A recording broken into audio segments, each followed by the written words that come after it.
Welcome back. Breast Cancer Awareness Month is almost over, but that doesn't mean you should stop paying attention to breast care. Here's my conversation with our sponsors at UBMD Primary Care about the process of getting a mammogram and some misconceptions you might have heard.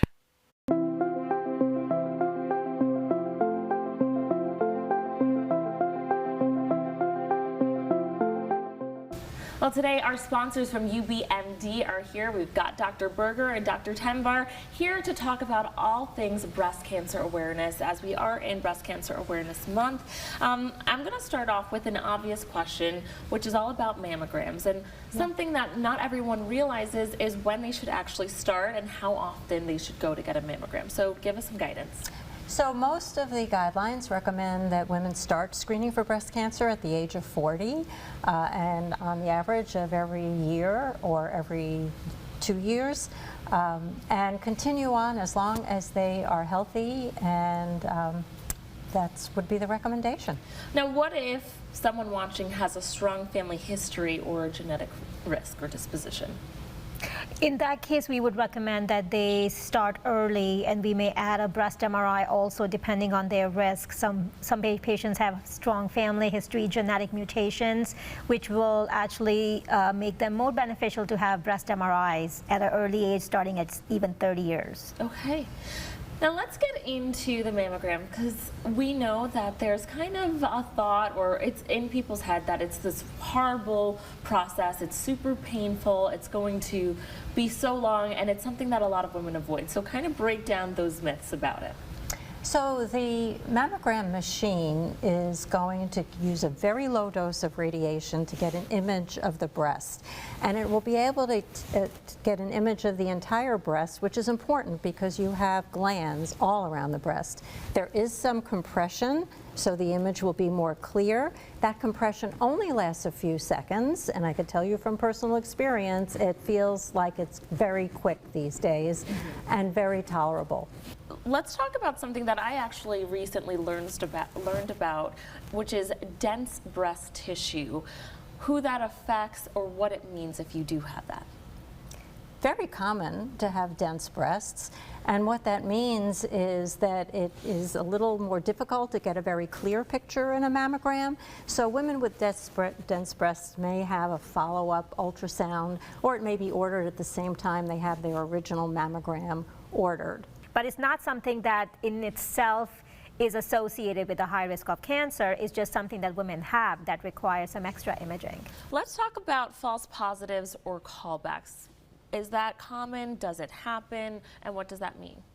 Yeah, so it's very common to have something pop up on your screening mammogram, and the radiologist would notice it, compare it to the last images, and ask for more images to see if this is anything worthwhile biopsying. Just because something is lighting up or noticeable doesn't mean they automatically need a biopsy. They usually get more images to evaluate the area before they determine if they need biopsy. It's definitely not a time to freak out. It's very routine to have these callbacks for more images, maybe an extra mammogram, maybe an extra ultrasound, just to really evaluate the area.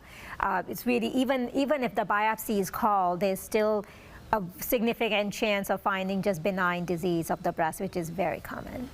And let's talk about our viewers out there that might have breast implants. Do they have to go through anything different when it comes to getting their mammograms? My patients who have breast implants often wonder if they should get mammograms, and they absolutely should, because they do have breast tissue. And if you tell the mammographer that you have an implant, they could try to help adjust things and position things, so it's really something that can be done and should be done for everybody with breast implants. Do you still need a screening after menopause or after 75, right? The rule of thumb is 40 through 75 are the years that most people should be being consistent about getting those mammograms, but do you still need it after menopause and after you're 75? Yes, we actually do recommend, as long as patients are healthy. The average lifespan in America is about 85, so that's where the 75 age recommendation comes, but we are seeing very healthy patients up to including in their 90s. So these patients are living longer, healthier lifestyle, and we don't stop mammogram purely because of a number. Age is purely the number. So it really depends on overall life expectancy, overall health, and if they are in good healthy condition, they should continue screening mammograms, because we are finding cancer in late 80s, early 90s, which could have been smaller had they been getting mammograms. That's right. And I'm glad that you mentioned a healthy lifestyle, because some people might be thinking, you know, I eat well, I exercise, I don't need to worry about getting my mammogram. Is that true? No, I mean, I think a healthy lifestyle is excellent and it really contributes to longevity.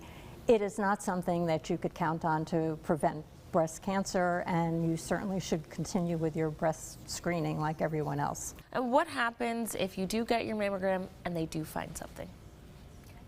I mean, usually if they find cancer that needs treatment, early detection is the key. That's why we recommend mammograms annually or at least every other year, because the smaller we find the cancer, the less aggressive the treatments and the better chance of cure. And mammogram is the only factor that has been found to reduce death from breast cancer by 40%. So the earlier, the smaller, the better the outcome. And I'm going to take your note that, you know, a healthy lifestyle includes getting your mammograms. That's part of it as well. So thank you so much, doctors, for coming in and sharing more and spreading awareness about breast cancer awareness. And thank you for having this show. Absolutely. It's very important. Thank you. Thank you. You can contact our sponsors at UBMD Primary Care to get your mammogram scheduled today by visiting ubmdprimarycare.com.